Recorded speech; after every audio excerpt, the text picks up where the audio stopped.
나스닥 하면 되잖아요. 뭐 신재생 에너지 ETF 아니 그냥 아무거나 하시면 돼요.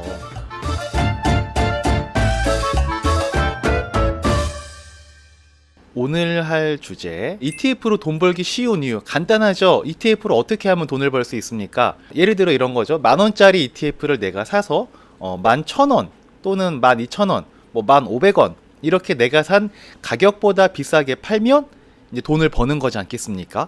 근데 이게 말로는 참 쉬운데 그게 말처럼 쉽냐 이런 말씀들을 하시는 분들이 종종 계시죠. 그래서 저는 이게 왜 쉽다고 강하게 주장하는지 그거에 대해서 좀 말씀드려 볼게요. ETF로 돈 버는 쉬운 방법은요, 첫 번째 ETF를 매수한다. 두 번째, 내가 매수한 ETF가 가격이 오를 때까지 기다리면 됩니다. 뭐 기다릴 마음이 없으신 분들은 굉장히 어렵겠죠.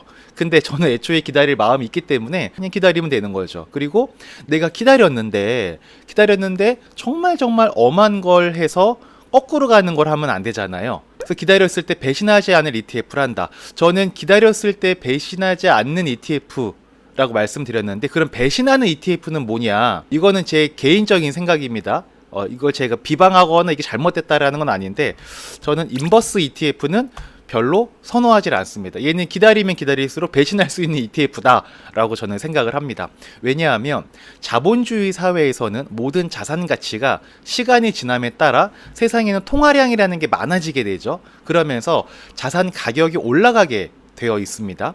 근데 올라갈 때 손해보는 게 누구냐면 바로 인버스죠. 인버스는 내려갈 때 이익을 볼 수 있는 구조로 되어 있는 거잖아요. 그래서 그냥 시간을 보내고 기다렸을 때 배신당할 수 있는 ETF가 인버스이지 않을까라고 저는 생각을 하기 때문에 저는 인버스를 하지는 않습니다. 물론 인버스를 하시는 분들도 그들만의 투자 전략이 있고 그들만의 이제 계획이 있기 때문에 활용을 하시는 건데, 이제 저런 거 활용하려고 하면 그때부터 이제 어려워지는 거죠. 네, 저는 그런 거 안 합니다. 그냥 간단하게 합니다. 근데 ETF 투자를 왜 어렵다고 할까? 이런 마음들이 좀 있으신 것 같아요.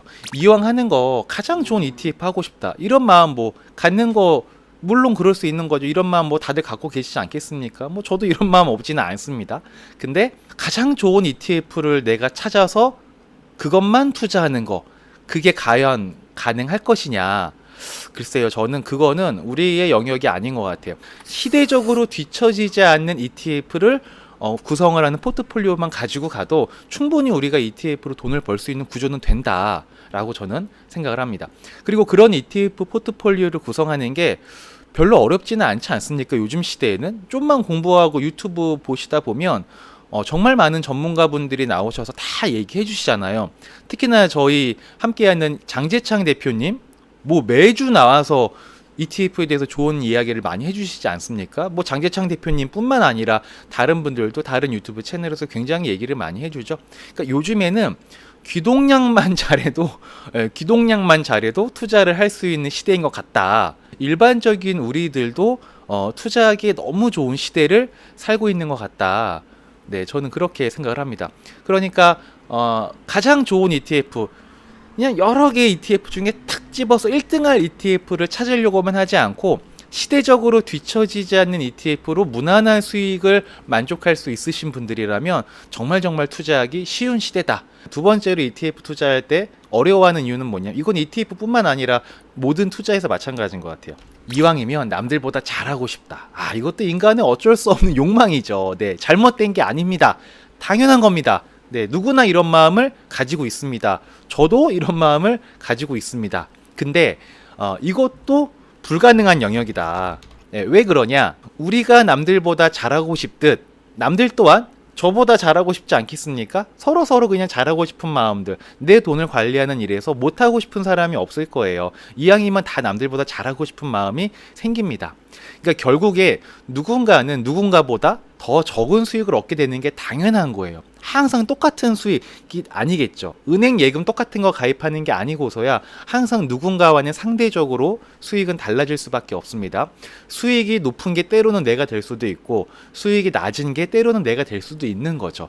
이거는 어느 정도의 운이 작용하는 거지 내가 항상 누군가보다 잘할 수는 없다. 전문가분들도 마찬가지 아니겠습니까? 전문가분들도 항상 잘하고 싶죠. 근데 꼭 잘하고 싶다고 해서 잘할 수 있는 게 아닙니다. 네, 이거는 실력의 문제나 그런 것도 아니고 어느 정도의 운이 작용을 하는 거예요. 네, 그리고 투자 성향과 투자 전략에 따라서 수익은 변동될 수 있는 것이기 때문에 그런 여러 가지가 복합적으로 또 운대가 맞아야 되는 뭐 이런 것들이 있기 때문에 이왕이면 남들보다 잘하고 싶은 마음이 당연하지만 그것도 어찌 보면은 욕심일 수 있다. 이걸 인정하자. 저는 실제로 제 실제 예입니다. 제 실제 사례인데 제 지인은 지금 수익률이 40%가 넘어요. 그러니까 1억 투자했으면은 그게 1년도 안 돼서 1억 4천이 된 거죠. 엄청난 수익률이다. 저보다 훨씬 높은 수익을 갖고 있습니다. 근데 저는 딱 그렇게 별로 신경 쓰지를 않습니다. 그냥 그분에게 축하해 줄 뿐인 거죠. 아이고 잘했다. 너 그거 수익 만드는 거 쉽지 않았을 텐데 대단하다. 밥은 네가 사라. 뭐 이 정도면 되는 거죠. 네. 그러니까 저는 저만의 방법과 저만의 속도로 그냥 잘 가고 있어요. 네, 그냥 그거면 된 겁니다. 남들과 비교할 필요가 없습니다. 그냥 제 속도와 제 방향으로 잘 가고 있으면 됩니다. 뭐 제가 손해 본 거 아니지 않습니까? 이 친구가 돈 벌었다고 해서 제가 손해 본 거 아니잖아요. 뭐 속상할 필요도 없고 아쉬워할 필요도 없고 조급해할 필요도 전혀 없습니다. 네. 그냥 저는 제 식대로 그냥 꾸준히 가면 되는 거죠. 그러니까 투자를 할 때 남과 비교하지 않고 나만의 방법과 속도로 나만의 투자를 하면 되는 거예요. 근데 투자를 하다 보면 계속 남들과 조금씩 이렇게 비교되는 경향들이 있죠. 근데 그게 어떤 때는 스트레스가 될 수도 있는데 그냥 그런 걸 스트레스로 받아들이지 않고 그냥 나는 나의 길을 간다 뭐 이렇게 생각을 하시면 될 것 같습니다. 근데 이게 나만의 방향과 속도로 가는 게 말이 쉽지, 네, 쉽지는 않습니다. 네.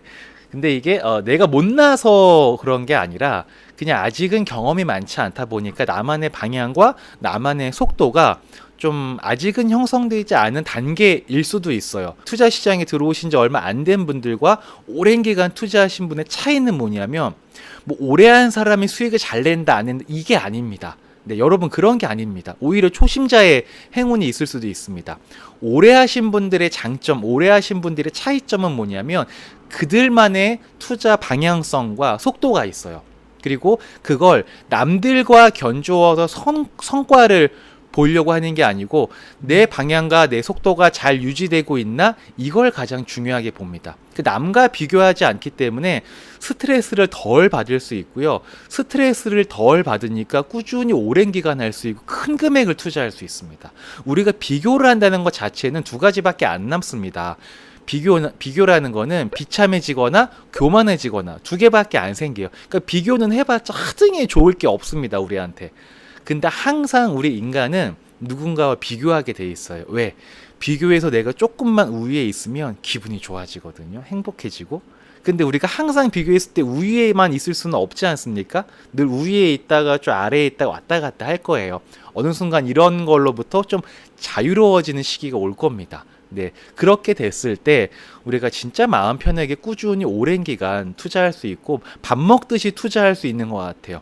투자할 때 너무 스트레스 받으면서 막 아침 9시부터 3시까지 3시 반까지 막 일도 잘 못하면 거기 목매는 게 아니라 그냥 때 되면 밥 먹고 때 되면 잠자고 때 되면 양치하듯이 그냥 그렇게 자연스럽게 투자라는 게 내 일상에 녹아드러나는 순간이 온다라는 거죠.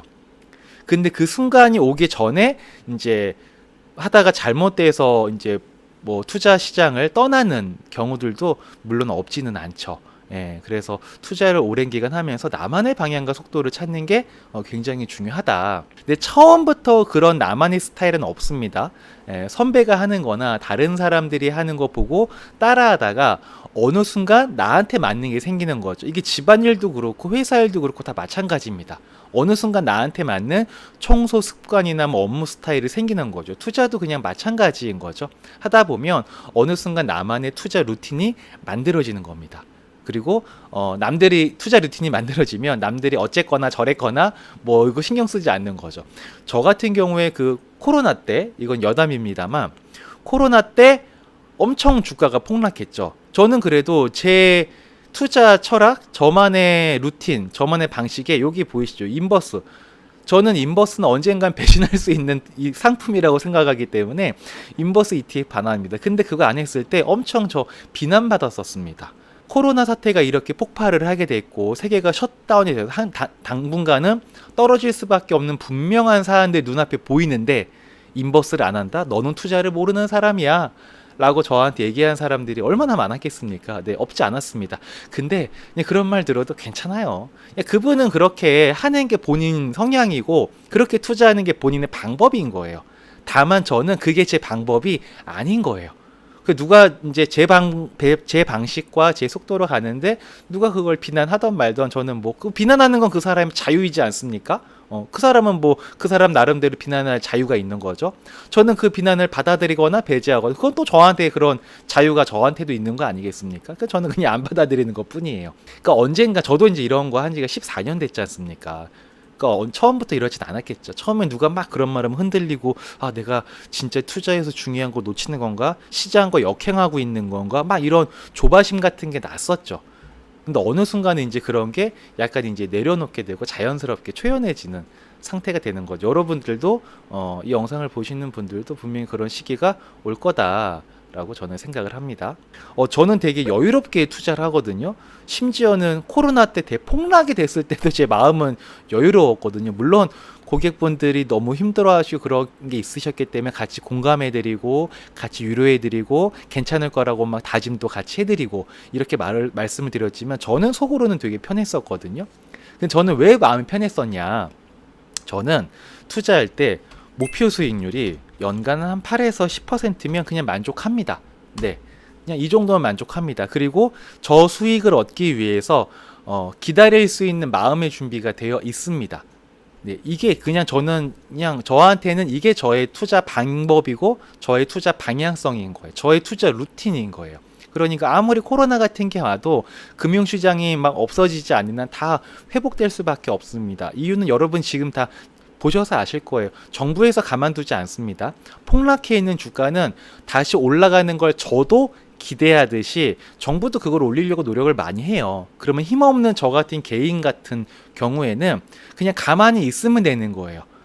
그러면 정부가 알아서 자기네끼리 통화 정책이니 재정 정책이니 막 하면서 끌어올리는 역할을 하게 됩니다. 여태까지 안 그랬던 적이 없었고 앞으로도 안 그럴 수가 없는 게 자본주의의 메커니즘입니다. 그렇기 때문에 저는 그냥 코로나가 와도 별로 그렇게 마음적으로 힘들진 않았어요. 근데 그렇게 편안하게 갈 수 있기 때문에 밥 먹듯이 투자할 수 있는 거고, 그리고 제 밥 먹듯이 투자할 수 있는 이유는 목표 수익률이 높지 않다. 그리고 기다릴 수 있는 마음의 준비가 너무 잘 돼 있다. 왜? 여윳돈으로 하기 때문에. 이게 굉장히 중요한 거죠. 근데 이제 저희가 목표 수익률 연에 8%, 10% 이렇게 얘기하면 되게 귀엽게 보시는 분들이 많습니다. 근데 연간 8%의 수익률을 꾸준히 연평균으로 만들어 간다는 건 실로 어마어마한 일입니다. 요즘에 코로나 사태 이후에 주가 수익률 뭐 40%, 50%, 70% 이런 분들이 주변에 너무 많이 있으시다 보니까 연수익률 8%, 10%를 되게 우습게 귀엽게 보시는 분들이 있으신데요. 절대 그렇지 않습니다. 어마어마한 수익률입니다. 왜냐? 자, 요즘에 부동산 난리죠. 집값이 많이 올랐다고 난리가 아닙니다. 서울 강남 아파트 지난 10년간 45%입니다. 이거는 KB 시세, KB 그 연구소에서 나와 있는 보고서 자료를 토대로 말씀드리는 겁니다. 45%입니다. 이게 연복리 수익률로 계산을 해보잖아요. 연복리 수익률로 계산을 해보면 여러분 4%밖에 안 됩니다. 예. 우리가 부동산 가격이 너무 많이 올랐다, 이건 미친 집값이다라고 얘기하는 거 있잖아요. 그것도 그 끝판왕 꼭대기에 있는 서울 강남 아파트 가격이요, 연평균 복리 수익률 4%밖에 안 되는 거예요. 그러니까 우리가 ETF 투자해서 연평균 8%, 10%를 꾸준히 만들어 나가는 거는요, 우리 인생을 바꿔주기 부족함이 없습니다. 네, 아쉬운 수익률이 아니에요. 굉장한 수익률인 거예요. 물론 이제 부동산 같은 경우에는 안정성이 마음적으로 있다 보니까, 저는 ETF도 안정성이 있다고 생각을 하지만 부동산 같은 경우는 실물 자산이라는 것도 있고 부동산 불패라는 믿음, 그런 안정성이 있기 때문에 레버리지를 크게 활용을 하죠. 막 신용대출도 받고 전세보증금도 받고, 전세보증금은 여러분 그 대출인 겁니다. 네. 그래서 이런 레버리지를 활용할 수 있기 때문에 실투자 금액 대비 수익률은 부동산이 높은 거는 맞아요. 네. 근데 그거를 제외하고 그냥 순수 투자 수익률로만 보면 연평균 8%의 수익률은요, 강남 아파트 2배 수익률입니다. 이거는 놀랄 수익률이에요. 놀라셔야 되는 수익률인 거예요. 네. 그리고 중요한 게 뭐냐? 연 8% 수익률을 만들기 위해선 여러분 주식이나 파생 상품과 같은 위험한 투자를 하지 않아도 된다. 이게 포인트입니다. 제가 목표 수익률을 연 8에서 10% 정도로 잡고 있는 가장 큰 이유는 뭐냐면 작은 수익률이 아니라는 걸 알고 있다라는 거. 그게 한 가지가 있고요. 그리고 두 번째, 목표 수익률이 8% 정도 왔다 갔다 하게 설정을 하잖아요. 그러면 위험한 투자 안 해도 돼요. 뭐 주식이니 뭐 파생상품이니 옵션이니 이런 거 안 하셔도 저 정도 수익률을 만들 수 있습니다. 어떻게 만들 수 있느냐? 그냥 이거예요. 제가 말씀드렸죠. ETF를 매수하시면 돼요. 그리고 매수한 ETF가 오를 때까지 기다리면 되시는 거고, 기다렸을 때 배신하지 않은 ETF 매수하시면 되는 겁니다.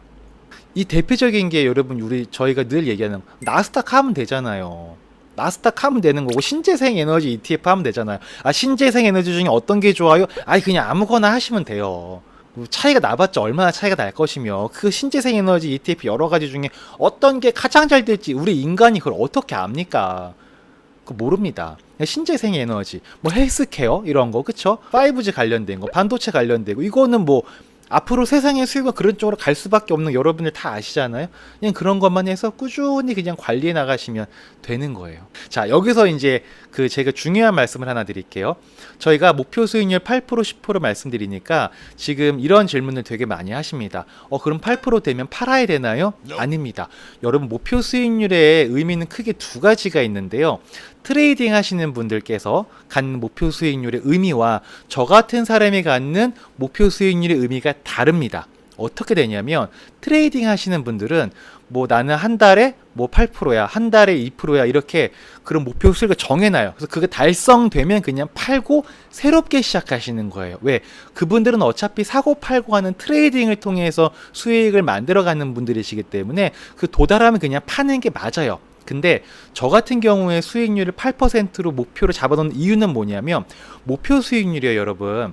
8%일 때와 15%일 때와 20%일 때와 30%일 때 그 수익을 달성하기 위한 전략이 같을까요? 다를까요? 달라집니다. 네, 제가 목표 수익률 8%라고 정해놓고 가는 이유는 뭐냐면, 저 정도면 나는 만족할 수 있고, 그러면 저기에 맞는 전략을 활용하는 거야. 이 마인드라고 보시면 되는 거예요. 저희는 8%가 되건 10%가 되건 팔 이유가 없습니다. 왜? 우리는 트레이딩을 할 게 아니고 그냥 내가 나이 먹듯이 내 자산도 나이 먹듯이 꾸준히 같이 굴려 나가는 거, 증식해 나가는 거, 그냥 그렇게 꾸준히 나가는 거예요. 그렇기 때문에 수익률에 달성된다고 해서 매도할 이유가 없다. 그럼 또 이렇게 질문들을 하시죠. 아이, 그러면 재테크하는 거 결국은 불려서 내가 쓰려고 하는 건데 언제 팔아서 언제 쓰냐? 관리만 하다가 죽냐? 관리만 하다 끝나냐? 관리가 목적이 아니다. 꺼내서 쓰는 게 내 목적이다. 라고 말씀하시는 분들이 있으시죠? 저도 같은 생각입니다, 여러분. 그럼 언제 쓰냐? 이제 ETF로, 저는 용돈벌이로 ETF 투자를 하지 않죠. 나중에 제 인생에 엄청 큰 것들을 하기 위해서 가는 건, 예를 들어서 뭐 내 노후 자금으로 쓰기 위해서 돈을 불려나가는 거지. 그러면 수익률에 달성됐다고 ETF를 매도해서 정리하는 게 아니라 내가 돈을 써야 되는 시점이 있으실 거예요. 내가 이렇게 여러 가지 상황을 봤을 때 앞으로 5년까지는 더 일을 할 수 있고, 뭐 5년 후 일을 하지 못하더라도 보험회사에서 나오는 연금이 한 3년 정도, 5년 정도는 그래도 내가 메꾸면서 내 월 생활비를 충당할 수 있어. 그러면 한 10년 정도 후에는 진짜 돈 들어오는 게 없네? 그러면 우리가 그때 가서 이걸 매도해서 연금 재원을 활용하는, 이런 식으로 가게 되는 거죠, 자산관리라는 게. 그래서 수익률이 됐다고 해서 팔 필요는 없다라고 저는 생각을 합니다. 이유리님 같으세요? 수익금을 매도해서 관리하고 싶은데 괜찮은 ETF 추천드립니다 라고 말씀하시는 분들 되게 많으십니다. 근데 저는 약간 저게 질문이 잘못됐다 라고 저는 생각을 합니다. 왜 그렇게 말씀을 드리냐면 이거예요. 내가 예를 들어서 A라는 ETF를 투자해서 관리를 하고 있었어요. 잘 됐습니다. 그래서 이게 수익이 좀 잘 났어요. 만족할 정도로 났습니다. 그러면 그거를 팔 때는 수익 났으니까 파는 거는 저는 의미가 없다고 보는 거예요. 수익 나서 팔았어요. 당장 쓸 게 아니죠. 그러면은 수익 나서 팔아는 당장 쓸 돈이 아니다. 그럼 이거를 어떻게 해요? 우리가 은행에 넣거나 아니면 또 다른 투자를 하게 되겠죠. 그러면 또 다른 투자를 하게 되면은 어차피 우리는 또 좋은 ETF를 찾을 거예요. 그러면 원래 내가 하고 있는 ETF가 좋은 거였다라면은 다시 또 그쪽으로 들어가게 됩니다. 만약에 내가 투자하던 게 좀 방향성이 잘못됐고 시대적 흐름이 역행하는 거예요. 그런 거면은 그때는 당연히 팔아야 되는 거죠. 그거는 이제 팔아서 포트폴리오를 변경하는 거지 목표 수익률이 달성돼서 파는 게 아닌 거죠. 그쵸? 그래서 우리가 관리해 나갈 때 이게 목표 어느 정도 수익 났다고 팔 이유는 없다. 팔아봤자 은행에 넣거나 다시 그게 좋은 거에 다시 거기 재투자할 거기 때문에 그냥 들고 있으면 된다. ETF를 파는 시점은 언제냐? 내가 돈을 써야 되는 시점. 예, 그 시점에 우리는 팔아야 된다. 그리고 중간중간에 사고 파는 거는 포트폴리오 관리 차원에서 하는 거지 그냥 수익 났다고 해서 파는 건 아니다. 장재창 대표님 같은 경우도 늘 말씀을 하십니다. 4년 전에 투자하신 분들 그냥 계속 꾸준히 그냥 가지고 가신다고. 근데 그분들의 수익이 가장 좋으시다고. 네. 뭐 그렇게 그냥 가는 겁니다. 내가 투자하고 있는 대상이 올바른 거라면 시대적 흐름에 역행하거나 이렇게 열애되는 그런 투자 상품이 아니라면 굳이 팔 이유가 없습니다. 팔아봤자 뭐 하겠습니까? 또 투자할 건데 매매하면서 수수료나 발생하지 뭐 굳이 그렇게 할 이유가 없는 거죠.